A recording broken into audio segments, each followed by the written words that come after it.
Hello? Yes, we haven't started yet. It's Jackson. Oh, okay. Okay. It went silent. It was saying, oh, no. All right, Jim. Okay, I will call the retirement board of the. Hang on 1 second, hang on. All right, good to go. Okay, I will call the retirement board of the Employees Retirement System to order of March 24th, 2021. Clerk, please call the roll. Chairman Lombardi. Present. Vice Chairman Hull is absent. Councilman Igliozzi is absent. Ms. Olvera. Present. Mr. Kali is absent. Ms. Chase Labitz. Present. Mr. Colanino is absent. Mr. D'Amico is absent. Ms. Jackson. Present. Ms. Carlin is absent. Ms. LaRopa. Present. Mr. Shepherd. Present. Mr. Bell. Present. You had 7 present and 6 absent. You have a quorum. Great. Thank you, Madam Clerk. The minutes have been previously provided to you. Does anybody have any questions or concerns about the minutes? Hearing none, I'll entertain a motion to approve the minutes as presented. I so move. Betty Jackson. Motion's been made. Is there a second? Second, David LaRopa. Seconded. All in favor? Aye. Aye. Aye. All opposed? The ayes have it. There are, Chairwoman Chase Lubitz, is there any report from the medical subcommittee? No, there was no meeting this morning. Thank you. There are no invoice. I think the clerk. Madam Clerk, do you want to read item number 3? Invoices for payment, there are none. Item number 4. Purchase of service, there is none. Item number 5. 5 loans against member retirement contributions. As you know, item number 5 is on for informational purposes. It is calculated by the city controller.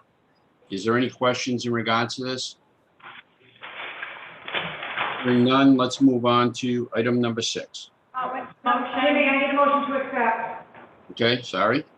Item number 5, I'll entertain a motion to accept the loans against member retirement contributions.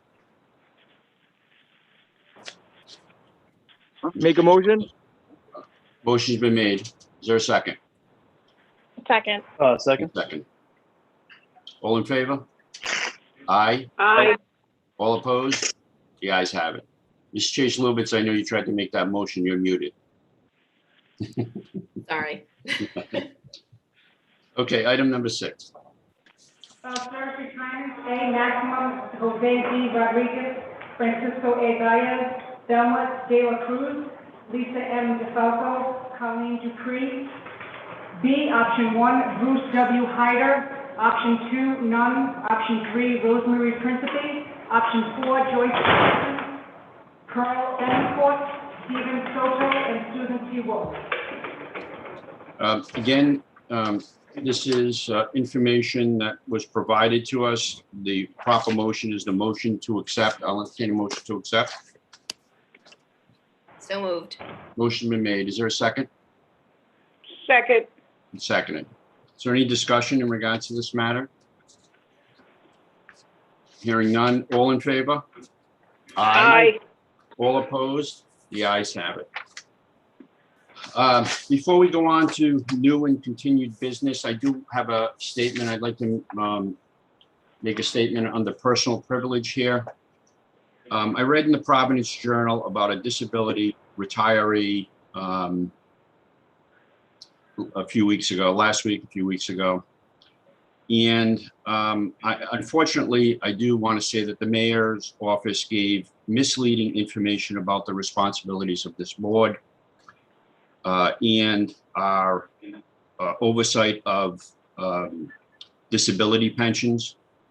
And unfortunately, what it caused was comments on Facebook and other platforms to question our integrity. I just for the record, would like to say that this board has done an outstanding job determining disability pensions, and we have been sustained on several challenges to the Supreme Court. I am proud to be a member of this board and the chairman of this board. I want to re-clarify what was said. So the ordinance section 17-189H1 titled Reexamination of Members Retired on Account of Disability. I'll read it into the record. Once every year, the Director of Personnel may require all pensioners to undergo a medical examination. Such examination shall be made at the place of residence of the pensioner or other place mutually agreed upon by physician or physicians engaged in the Director of Personnel. The statement out of the mayor's office was that this retirement board did that. It is the Director of Personnel. And I want to read into the record, continue to read into the record, the actual article, or at least an excerpt of the article.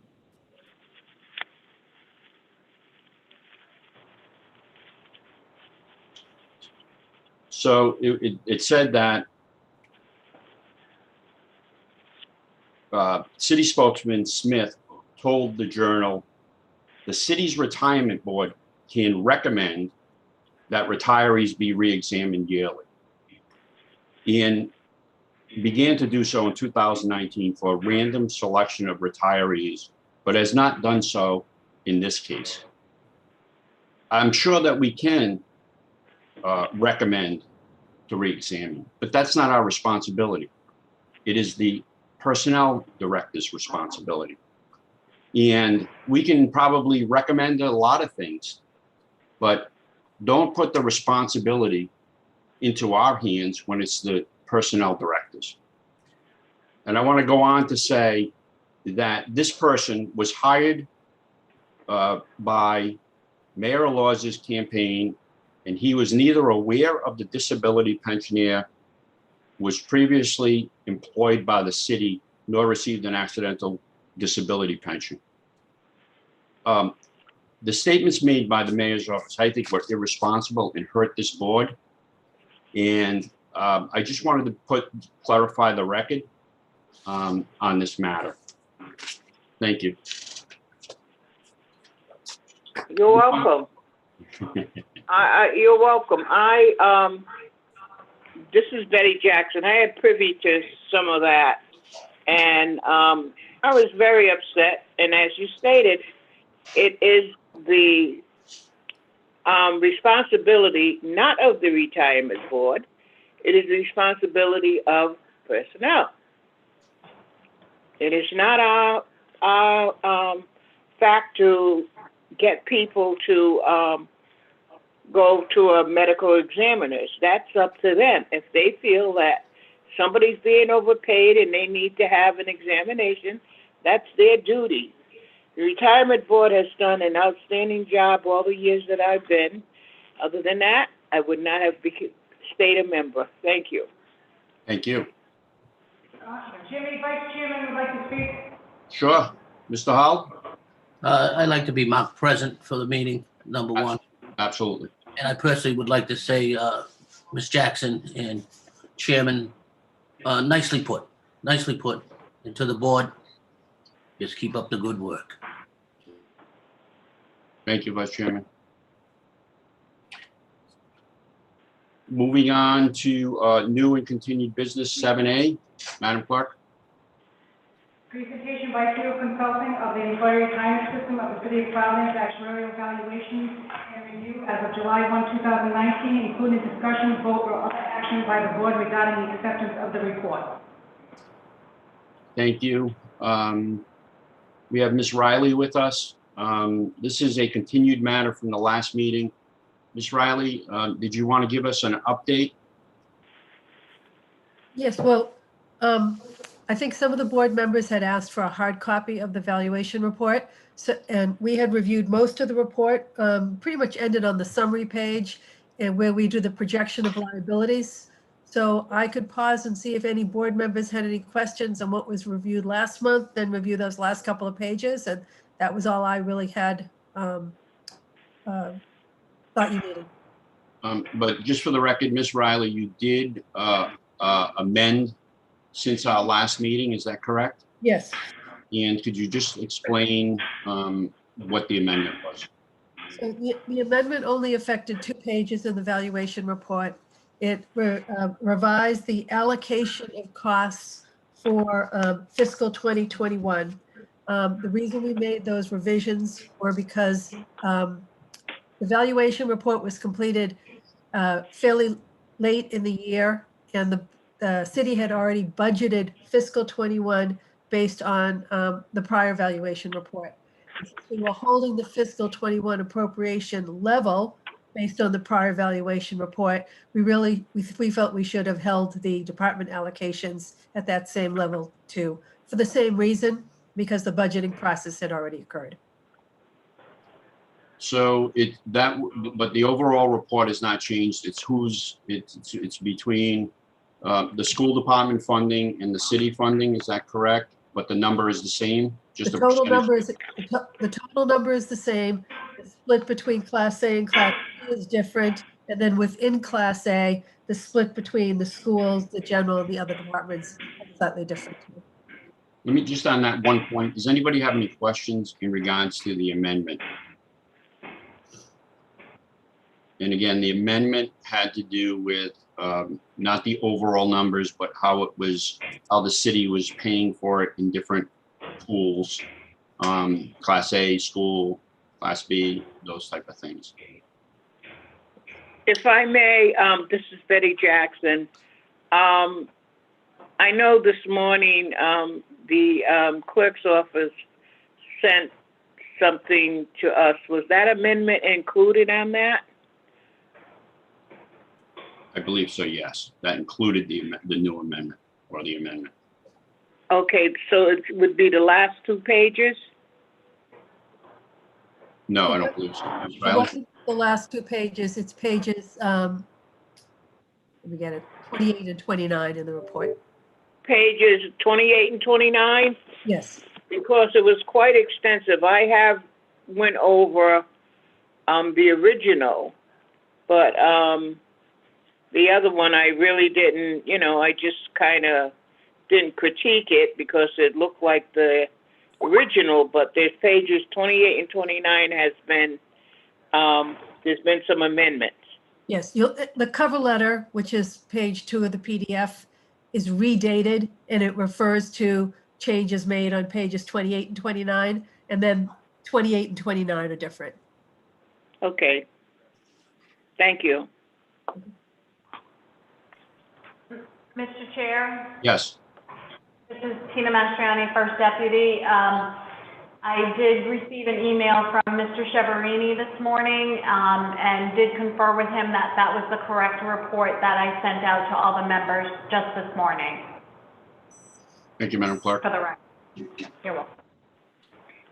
So, does anybody have any questions? This is the actuarial report for July 1st, 2019, year ending, or as of July 1st, 2019. What this does is this projects out what our future costs will be in regards to the pension system. We, as the retirement board, either accept or reject the report. So I don't know if anybody has any questions on this, or if we're prepared to accept the report or discuss why we're not going to accept it. If I may, Mr. Chair, Absolutely. if we don't accept the report, what are we actually saying to the city? And if we accept the report, what are we actually saying, if anything? Sure. So the city, I don't know specifically what department has hired Ms. Riley to do this actuarial report. So it's now presented to us. Again, what it does is it shows us what we will be paying into the future based on assumptions that both Ms. Riley made and I believe probably the finance department. I would say that we would normally accept this report unless there is some question about the assumptions that were made, or we don't think it's accurate.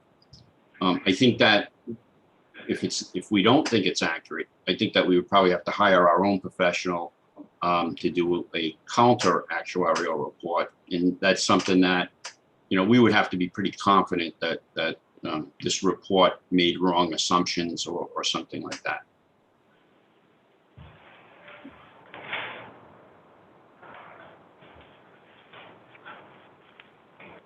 So I guess, Mr. Hall, if we accept it, we then, I don't know if the word is require, but we, I guess, strongly recommend that the city follow the funding formula that is in here for us to be actuarial solvent, if that's the right word.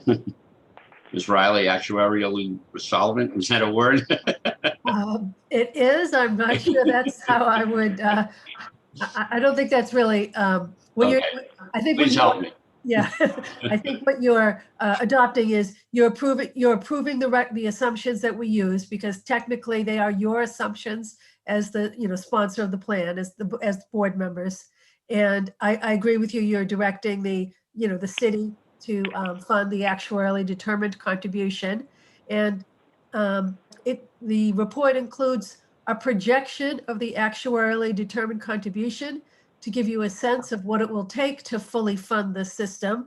And, but the projection is only clearly as good as the assumptions and the experience. So we always caveat all these projections that, subject to experience developing as assumed and no future changes in assumptions or plan of benefits. So, and that projection is on page 27 of the report. And that's probably one of the key pages in the report. Vice Chairman Hull, do you have further questions?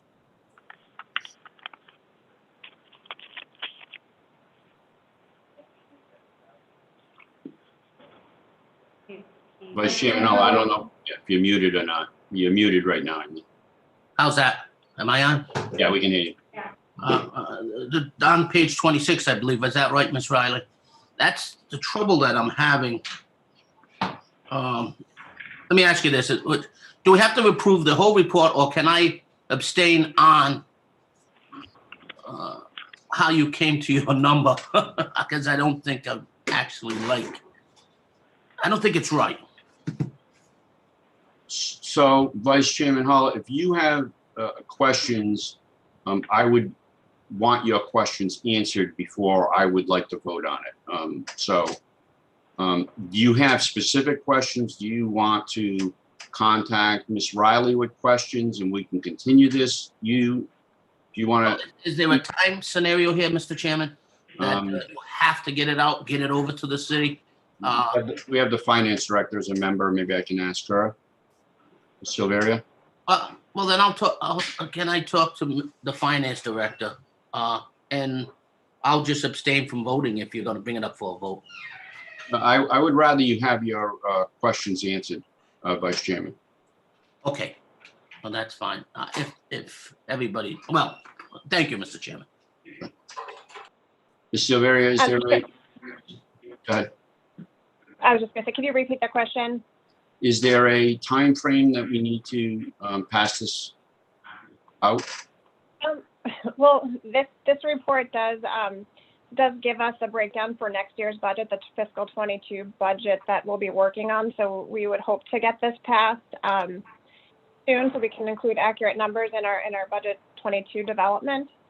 So that would be my ask on that front. Okay, so if I may, Vice Chairman Hull, could you reach out to Ms. Riley with any and all questions you have? And that, I guess, includes any board member. If you have any questions, I will entertain a motion to continue this matter to the next scheduled meeting. Somebody make that motion. So moved. Motion's been made. Is there a second? I'll second it. Second. Second Second. that. Again, does everyone have Ms. Riley's email address if they have any questions? No, I don't. Madam Clerk, can you send Ms. Riley's contact information I'll take it also. for everyone, all board members? And the motion on the floor is to continue this. I would hope to pass it or reject it next meeting, but we will have a vote on, I'm hoping to have a vote on it. So any questions you have, if you can get them answered, and then obviously if you have any alternative methods, please bring them at the next meeting. All right? Can I just ask Absolutely. if there are some questions that would enlighten the rest of us, those answers? It wouldn't be bad to have that before the next meeting, because we're going to assume that anybody that has a question to ask will absolutely get it done before the next meeting. But if there's further information that comes from that, would the rest of us want to know? So, Ms. Chase Lubitz, we would be on, we would just have to be cautioned on an open meetings violation that if Ms. Riley were to send us something, we could not respond back. I see. So that if she were to send us information, please don't hit all, reply all, and get into an indirect type meeting. Mr. Solicitor, is that correct? I agree 100%, Mr. Chair. Okay, that makes sense. Okay. So Ms. Riley, when you, I guess, accumulate all the questions, if you could send that out to the answers out to us individually, and again, members, please do not. Then if you want to contact Ms. Riley directly, you can. Just don't reply all and have us all in a quote unquote meeting. Is there any further questions on this? Okay, the motion is to continue this matter to the next scheduled meeting. All in favor? Aye. Aye. Aye. All opposed? The ayes have it. Moving to 7B, Madam Clerk. Board may meet in executive session pursuant to Rhode Island General Law 4246-4 and 4246-5A2 to discuss Rhode Island Supreme Court decisions and motion to re-argue in Jared Stanino versus Employees Retirement System of the City of Providence, number SU 218-0233-MT. Solicitor? Since the last time we met, the Rhode Island Supreme Court denied the motion and specifically noted in the order that this case is closed. So that is the end of Mr. Stanino's challenge of the denial by the board, and I would ask that the board remove this from the agenda. Great. Thank you, Mr. Solicitor. Does anybody have any questions in regards to this matter?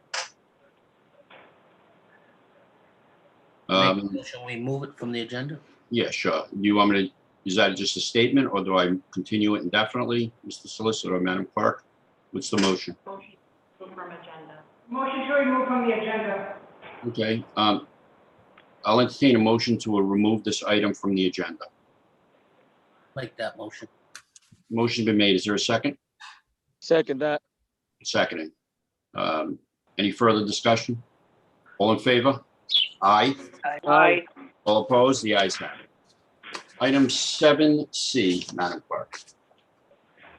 The board may meet in executive session pursuant to Rhode Island General Law 4246-4 and 4246-5A2 to discuss the recent opinion of the Rhode Island Supreme Court in Manuel Andrews Jr. versus James Lombardi, number 17-262, 263, 264, and 269. Mr. Solicitor? Mr. Chair, last month, we provided the up-to-date document, and I thought, my recollection was the board wanted to keep it on if there were any questions. Are there any questions in regards to this matter? So you want a motion to remove it from the agenda?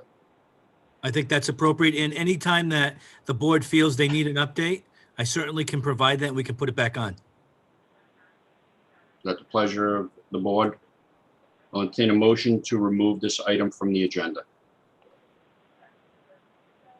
I I make a so motion, move. I make a motion to, Motion been made. Is there a second? Second. Seconded. All in favor? Aye. Aye. All opposed? The ayes have it. Is there any further business? Hearing none, I'd like to entertain a motion to adjourn. Chairman Lombardi? Yes. Mr. Chair, I just wanted to put on everyone's radar that September will be upon us soon, which would require us to hold an election for October. Just want everyone to be aware of that as time passes. Thank Thank you, you. Madam Clerk. You're welcome. I'll entertain a motion to adjourn. So move. Motion been made. Is there a second? Second. Seconded. All in favor? Aye. Aye. All opposed? The ayes have it. Thank you, everyone, for